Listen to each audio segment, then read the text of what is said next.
Bantuan sosial atau bansos bocornya gede banget di era pemerintahan Jokowi. Angkanya tidak main-main.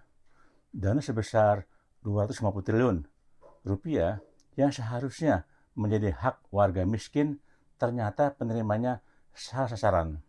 Hal ini diungkapkan oleh Ketua Dewan Ekonomi Nasional atau DEN Luhur Binsar Panjaitan.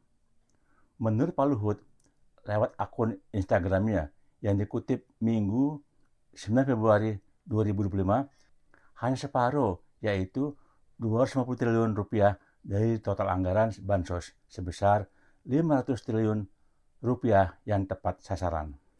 Kata Luhut, selama 5 tahun terakhir, saya melihat sendiri bagaimana efektivitas program perlindungan sosial menghadapi tantangan besar.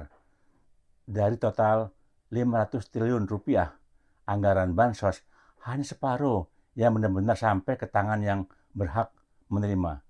Data ganda, penerima yang tidak memenuhi syarat, hingga mereka yang bahkan tidak memiliki NIK menjadi kendala utama, ujar Luhut Minggu 9 Februari 2025.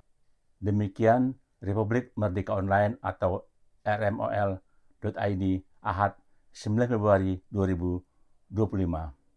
Pernyataan Pak Luhut, mantan Menteri Koordinator Bidang Kemaritiman dan Investasi di era Presiden ke-7 Jokowi ini mendapat tanggapan dari Rocky Gerung, akademisi yang aktif mengamati politik dan kebijakan pemerintah.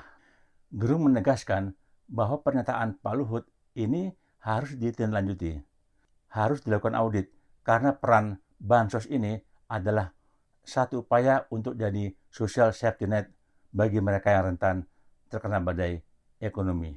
Demikian RMOL 11 Februari 2025.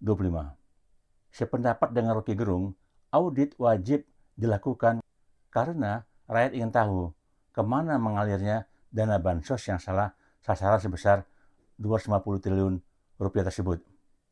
Apalagi menurut Detik X 28 Mei 2024 di era Jokowi, pemberantasan korupsi melemah.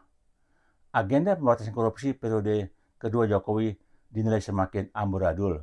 Indeks persepsi korupsi Indonesia kembali ke titik nol. Pertanyaan lebih lanjut, apakah anggaran bansos sebesar 250 triliun rupiah yang tidak tepat sasaran tersebut merupakan kerugian negara?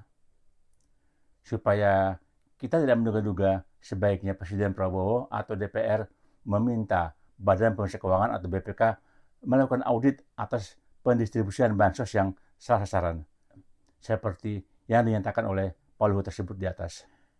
Kalau dalam audit atas bansos tersebut terdapat kerugian negara, maka berdasarkan hasil audit BPK tersebut, KPK dapat memproses tindak pidananya untuk ditemukan siapa yang bertanggung jawab atas adanya kerugian negara tersebut. Nah, bagaimana menurut kalian?